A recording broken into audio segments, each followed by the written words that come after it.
Hello दोस्तों, स्वागत है आपका जीके बाई एन कुमार में। इससे पहले हम लोग लूसेंट का पार्ट 1 पार्ट 2 देख चुके हैं। आज हम लोग पार्ट 3 देखेंगे, जिसमें हम लोग महाजनपद का उदय, जैन सभ्यता तथा बौद्ध सभ्यता देखेंगे। चलिए हम लोग स्टार्ट करते हैं। महाजनपद का उदय।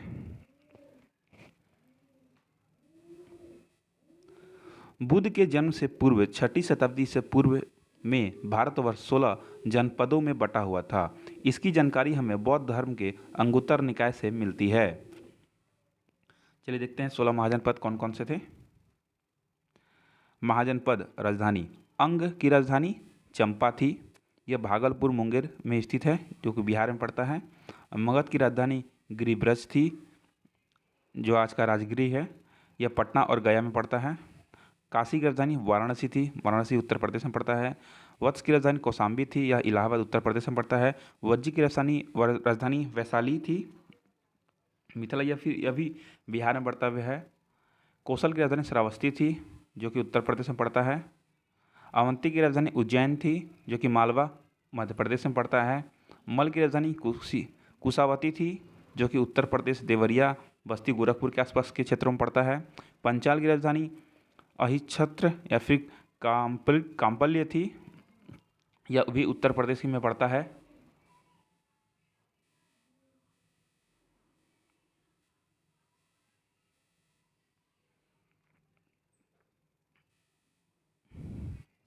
अगला है चेदी की राजधानी शक्तिमती थी, जो कि उत्तर प्रदेश में पड़ता है। कुरु की राजधानी इंद्रप्रस्थ थी, जो कि हरियाणा में पड़ता है। मत्स्य की राजधानी विराटनगर थी, जो कि राजस्थान में पड़ता है। कंपोज की राजधानी हाटक थी, जो कि राजौरी एवं हजारा क्षेत्र के आसपास में पड़ता है। ये भी लगभग मुझे लगता है कि राजस्थान में पड़ता है। सुरसेन की राजधानी मथुरा थी, जो कि मथुरा उत्तर प्रदेश में है। असमक की राजधानी पोतन या पोतन थी, जो कि दक्षिण भारत का एकमात्र जनपद था असमक, जो कि हमको लगता है कि महाराष्ट्र में पड़ता है। गंधार की राजधानी तक्षशिला थी, जो कि पाकिस्तान में एकमात्र पड़ने वाला महाजनपद है। चलिए स्टार्ट करते हैं जैन सभ्यता।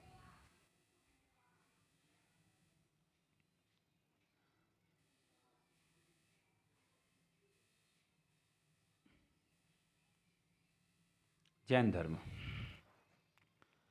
जैन धर्म के संस्थापक एवं प्रथम तीर्थकर ऋषभदेव थे।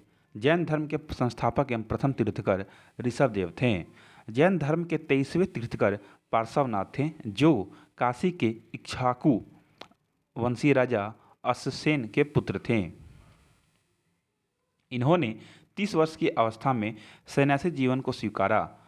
इनके द्वारा दी गई शिक्षा थी हिंसा न करना, सदा सत्य बोलना, चोरी न करना तथा संपत्ति न रखना।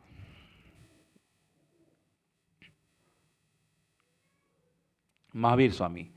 महावीर स्वामी जैन धर्म के 24वें तीर्थकर हुए एवं अंतिम तीर्थकर। महावीर स्वामी का जन्म 540 ईस्वी पूर्व में कुंडल ग्राम वैशाली में हुआ था। इसके पिता सिद्धार्थ ज्ञात्रिक कुल के सरदार थे और माता त्रिशला लिच्छवी राजा चेट्टक की बहन थी। महावीर की पत्नी का नाम यशोदा एवं पुत्री का नाम अजोन्नमा प्रियदर्शिनी था।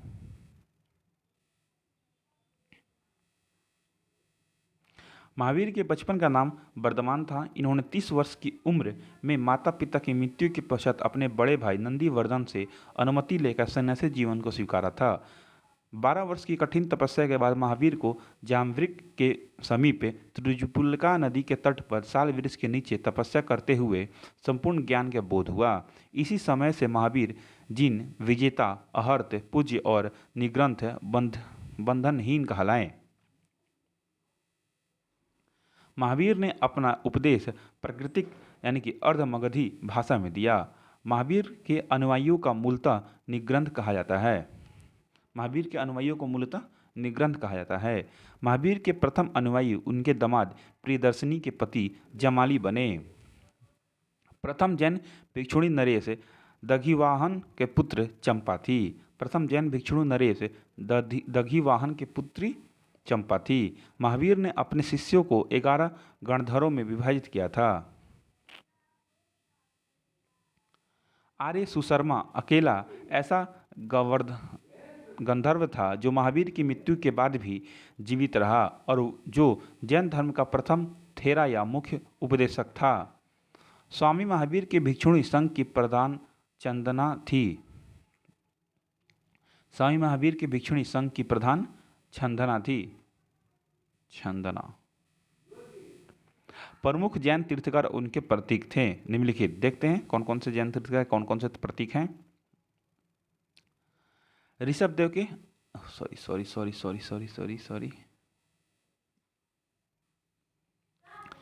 ऋषभदेव प्रथम तीर्थकर हुए, इनका सांड है। अजीतनाथ का हाथी हुआ। संभवनाथ जो कि तृतीय हुए, उनका घोड़ा था। संपार्श्व का 7वां थे, वो का स्वास्तिक चिन्ह था। शांति का 16वां था, हिरण थे। अरनाथ का 18वां थे, मीन था। नमी का नीलकंठ था। अष्टनेमी का 22वें थे, शंख थे। पार्श्वनाथ 23वें सर्प हुए। महावीर 24वें, इनका सिंह था। नोट,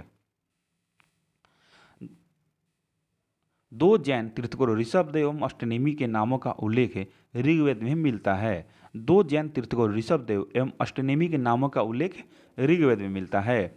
अष्टनेमी को भगवान कृष्ण का निकट संबंधी माना जाता है। ठीक है, आगे।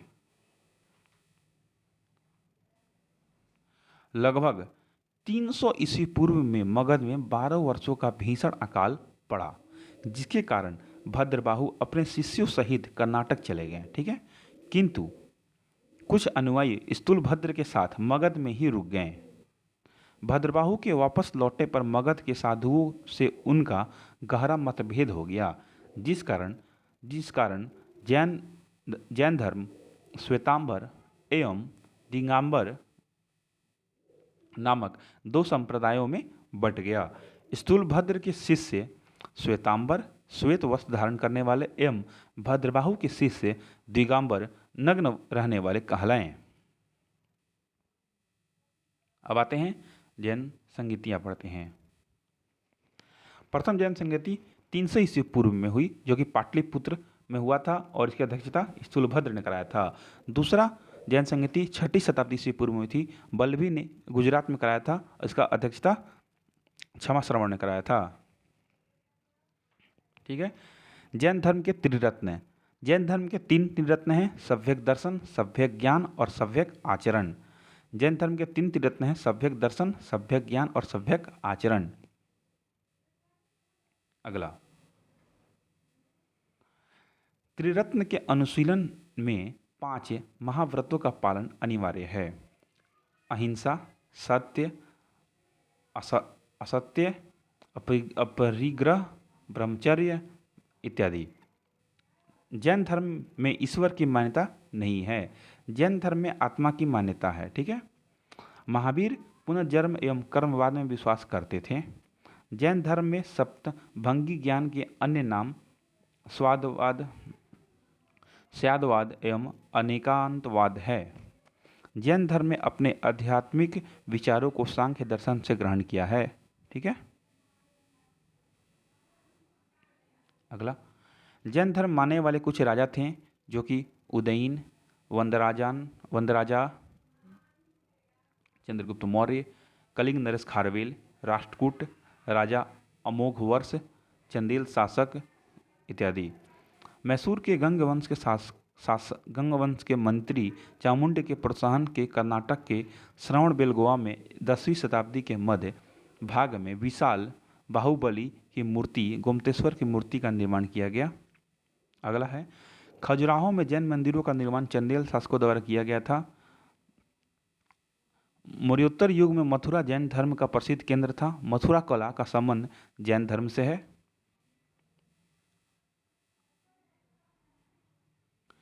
जैन तीर्थकरों की जीवनी भद्रबाहु द्वारा रचित कल्पसूत्र में वर्णित है। 72 वर्ष की आयु में महावीर की मृत्यु निर्वाण 468 ईस्वी पूर्व में बिहार राज्य के पावापुरी राजगीर में हो गई थी। मल्ल राजा श्रितपाल के राजप्रसाद में महावीर स्वामी को निर्वाण प्राप्ति हुआ था। चलिए अब स्टार्ट करते हैं बौद्ध धर्म। जैन धर्म यहाँ तक खत्म हुआ। आप लोग रिवीजन करते रहिएगा पीछे का। मैं एक बार पूरा प्राचीन भारत को एक वीडियो में ही करने की कोशिश करूँगा, जो कि 2-2.5 घंटा का होगा मेरे अंदाज से। लगता है कि फिलहाल पार्ट वाइज लाने में मुझे 10 पार्ट तक लगेगा ही लगेगा प्राचीन भारत। चलिए स्टार्ट करते हैं बौद्ध धर्म। फिलहाल बौद्ध धर्म। बौद्ध धर्म के संस्थापक गौतम बुद्ध थे। इन्हें एशिया का ज्योतिष पुरुष, लाइट ऑफ एशिया कहा जाता है। बुद्ध के जीवन से संबंधित बौद्ध धर्म के प्रतीक हैं। घटना प्रतीक, घटना प्रतीक। चलिए घटना। जन्म कमल एवं साढ़ प्रतीक है इनका। गृह त्याग का प्रतीक घोड़ा है। ज्ञान का प्रतीक पीपल जो कि बोधि वृक्ष कहलाता है। निर्वाण पद चिन्ह है। मृत्यु का स्तूप है। ठीक है, यही इसी सब स्तूप का बहुत सारा राजाओं ने इनका निर्माण करवाया है। चलिए स्टार्ट करते हैं। गौतम बुद्ध का जन्म 563 ईस्वी पूर्व में कपिलवस्तु के लुम्बिनी नामक स्थान पर हुआ था। इनके पिता यशोधर्न शाक्य गण के मुखिया थे। इनकी माता माया देवी की मृत्यु इनके जन्म के 7वें दिन ही हो गई। उनका पालन पोषण इनकी सौतेली में प्रजापति गौतमी के द्वारा किया गया। इनके बचपन का नाम सिद्धार्थ था। इनके बचपन का नाम क्या था? सिद्धार्थ था। गौतम बुद्ध का विवाह 16 वर्ष की अवस्था में यशोधरा के साथ हुआ। इनके पुत्र का नाम राहुल था। सिद्धार्थ का जब कपिलवस्तु की सैर पर निकले तो उन्होंने निम्न 4 दृश्यों को देखा। बूढ़ा व्यक्ति, एक बीमार व्यक्ति, शव को देखा और एक सन्यासी को देखा। अगला, सांसारिक समस्याओं से व्यक्ति विविध होकर मतलब कि प्रभावित होकर सिद्धार्थ ने 29 वर्ष की अवस्था में गृह त्याग किया, जिसे बौद्ध धर्म में महाभिनिष्क्रमण कहा गया। गृह त्याग करने के बाद सिद्धार्थ बुद्ध ने वैशाली के अलार कलाम के से सांख्य दर्शन की शिक्षा ग्रहण की। अलार कलाम सिद्धार्थ के प्रथम गुरु हुए।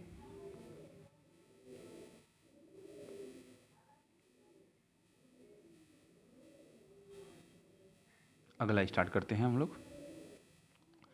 अलार कलाम के बाद सिद्धार्थ ने राजगृह के रुद्रग्राम पुत्र से शिक्षा ग्रहण की। उरुवेला में सिद्धार्थ को कौंडिन्य, वंपा, भदिया, महानामा एवं असागी नामक 5 साधक मिले। बिना अन्न जल ग्रहण किए 6 वर्ष की कठिन तपस्या के बाद 35 वर्ष की आयु में वैशाख की पूर्णिमा की रात निरंजना फल्गु नदी के किनारे पीपल वृक्ष के नीचे सिद्धार्थ को ज्ञान की प्राप्ति हुआ। ओके, ज्ञान की प्राप्ति के बाद सिद्धार्थ बुद्ध के नाम से जाने गए। वह स्थान बुद्ध गया कहलाया। बुद्ध ने अपना प्रथम उपदेश सारनाथ जो कि त्रिजिपत्तम के में दिया, जिसे बुद्ध ग्रंथों में धर्मचक्र परिवर्तन कहा गया है। बुद्ध ने अपने उपदेश जनसाधारण की भाषा पाली में दिए। बुद्ध ने अपने उपदेश कोसल, वैशाली, कौशाम्बी व अन्य राज्यों में दिए, लेकिन सर्वाधिक उपदेश कोसल देश की राजधानी श्रावस्ती में दिए।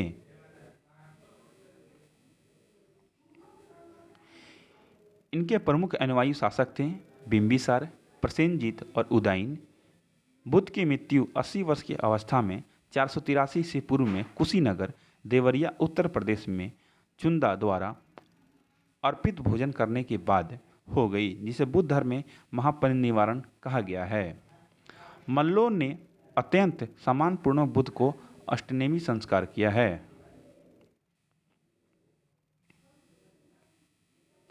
एक अनुश्रुतियों के अनुसार बुद्ध की मृत्यु के बाद बुद्ध के शरीर को अवशेषों को 8 भागों में बांटकर उन पर 8 स्तूपों का निर्माण कराया गया है। बुद्ध के जन्म एवं मृत्यु की तिथि को चीनी परंपराओं के कैंटोन अभिलेख के आधार पर निश्चित किया गया है। बुद्ध धर्म के बारे में हमें विशद ज्ञान त्रिपिटक, विनय पिटक, सुत्त पिटक और अभिधम पिटक से प्राप्त होता है। तीनों पिटकों की भाषा पाली है।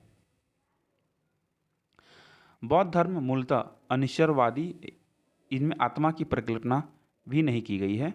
बौद्ध धर्म में पुनर्जन्म की मान्यता है। ठीक है,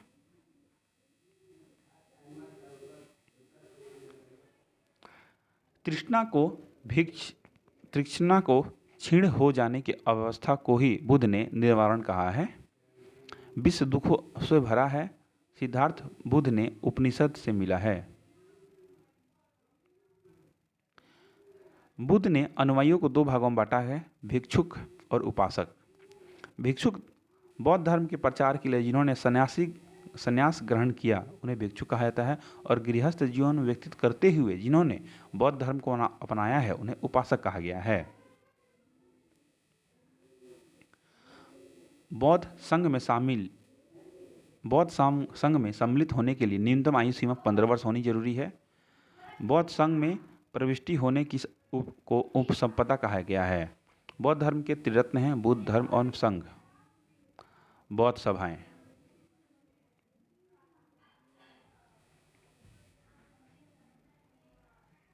चलिए बौद्ध सभाएं को देख लेते हैं हम लोग। यहाँ पे टोटल 4 बौद्ध सभाएं हुई हैं। प्रथम बौद्ध सभाएं 483 ईस्वी पूर्व में राजगृह में अध्यक्ष महाकश्यप और शासनकाल अजातशत्रु का था। दूसरा बौद्ध संगीति 383 ईस्वी पूर्व में वैशाली में, अध्यक्षता सभाकर्मी थे, शासनकाल कालाशोक थे। तीसरा बौद्ध संगीति 255 ईस्वी पूर्व में पाटलिपुत्र में, अध्यक्ष मोगलीपुत्र तीसरे थे, शासनकाल उस टाइम अशोक का था। चतुर्थ बौद्ध संगीत प्रथम ईस्वी पूर्व में हुआ है, कुंडलवन में हुआ है। छठी यहाँ छठी होगा, छठी आप लोग कर लिया, छठी शायद नहीं लिखा हुआ, छठी ईस्वी पूर्व में हुआ है। और इसके अध्यक्षता कौन थे, शासनकाल कौन थे, कनिष्क थे। अध्यक्ष था वसुमित्र अश्वघोष, जिसको अश्वघोष भी कहते हैं। चलिए अगला देखते हैं हम लोग।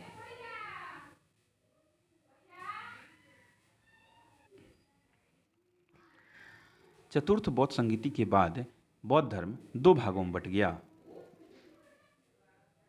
हीनयान और महायान।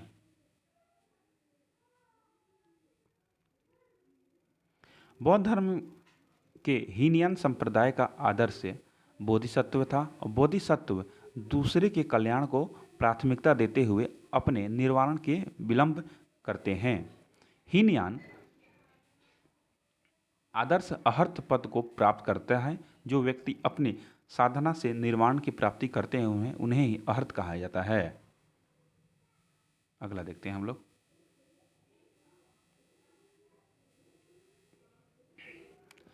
धार्मिक जुलूस का प्रारंभ सबसे पहले बौद्ध धर्म के द्वारा ही प्रारंभ किया गया था। बौद्धों द्वारा सबसे पवित्र त्यौहार वैशाख पूर्णिमा है, जिसे बुद्ध पूर्णिमा के नाम से जाना जाता है। इसका महत्व इसलिए है कि बुद्ध पूर्णिमा के ही दिन बुद्ध का जन्म, ज्ञान की प्राप्ति एवं महापरिनिर्वाण की प्राप्ति हुई है। अगला देखते हैं। बुद्ध के सांसारिक दुखों से संबंधित संबंध में 4 आर्य सत्यों का उपदेश दिया गया है। दुख, दुख समुदाय, दुख निरोध, दुख निरोधगामी प्रतिपदा। इन सांसारिक दुखों से मुक्ति हेतु बुद्ध ने अष्टमार्गिक मार्ग की बात कही है। ये साधना है सव्यक दृष्टि, सव्यक संकल्प, सव्यक वाणी, सव्यक कमांत, सव्यक अजीव, सव्यक व्यायाम, सव्यक स्मृति और सव्यक समाधि। बुद्ध के अनुसार अष्टमार्गिक मार्गों के पालन करने के उपरांत मनुष्य की भाव तृष्णा नष्ट हो जाती है और उसे निर्वाण प्राप्ति हो जाती है। निर्वाण बुद्ध धर्म का परम लक्ष्य है, जिसका अर्थ है दीपक का बुझ जाना, अर्थात जीवन मरण चक्र की मुक्ति हो जाना। बुद्ध ने निर्वाण प्राप्ति को सरल बनाने के लिए निम्न 10 शीलों पर बल दिया है: अहिंसा, सत्य, अचेय, चोरी न करना, अपरिग्रह, किसी प्रकार की संपत्ति न रखना, मद्य सेवन न करना, असमय भोजन न करना, मुद्रा बिस्तर पर नहीं सोना, धन संचय न करना, स्त्रियों से दूरी बनाए रखना और नृत्य ज्ञान आदि से दूर रहना। ठीक है। गृहस्थों के लिए केवल प्रथम 5 शील तथा भिक्षुओं के लिए 10 शील मानना अनिवार्य था। बुद्ध ने मध्यम मार्ग को उपदेश दिया है। ठीक है। अगला देखते हैं। अनीश्वरवाद के संबंध में बौद्ध धर्म एवं जैन धर्म में समानता देखने को मिलती है। जातक कथाएं प्रदर्शित करती हैं कि बोधिसत्व का अवतार मनुष्य के रूप में हो सकता है तथा पशुओं के रूप में भी। बोधिसत्व के रूप में पुनर्जन्मों को दीर्घ श्रृंखलाओं के अंतर्गत बुद्ध ने शाक्य मुनि के रूप में अपनाया अंतिम जन्म प्राप्ति के बाद, किंतु इसके उपरांत मैत्रेय तथा अन्य नाम बोधिसत्व भी अवतरित होने शेष हैं।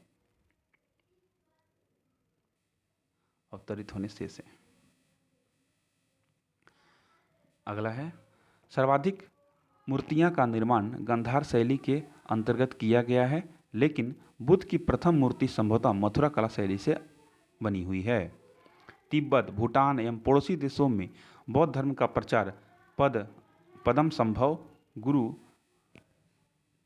गुरु रिनपांच ने किया। इनका संबंध बौद्ध धर्म के ब्रजयान शाखा से था। इनकी 123 मीटर ऊंची मूर्ति हिमाचल प्रदेश के रेवाल सर झील में स्थित है। भारत में उपासना की जाने वाली प्रथम मूर्ति संभवतः बुद्ध की ही मूर्ति है। ओके,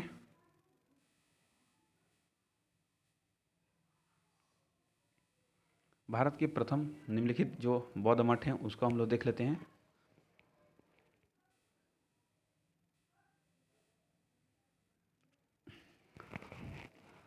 टाबो मठ तबो गांव हिमाचल प्रदेश में स्थित है। नंग्याल मठ धर्मशाला हिमाचल प्रदेश में स्थित है। हेमिस मठ लद्दाख जम्मू कश्मीर में स्थित है। थेस्कसे मठ लद्दाख जम्मू कश्मीर में स्थित है। सासुर मठ लाहौल स्मृति हिमाचल प्रदेश में स्थित है। मिड्रालिंग मठ देहरादून उत्तराखंड में स्थित है। रूमटेक मठ गंगटोक सिक्किम में स्थित है। तवांग मठ अरुणाचल प्रदेश में स्थित है। अगला है, नामड्रालिंग मठ मैसूर कर्नाटक में स्थित है और बोधिमंडा मठ बोधगया बिहार में स्थित है। चलिए ठीक है दोस्तों, यहीं तक था बौद्ध धर्म। आगे हम लोग देखेंगे शैव धर्म, वैष्णव धर्म और स्टार्ट करेंगे मौर्य साम्राज्य। आप सभी का बहुत बहुत धन्यवाद। आप लोग चैनल को सब्सक्राइब करें, शेयर करें ज़्यादा से ज़्यादा। धन्यवाद।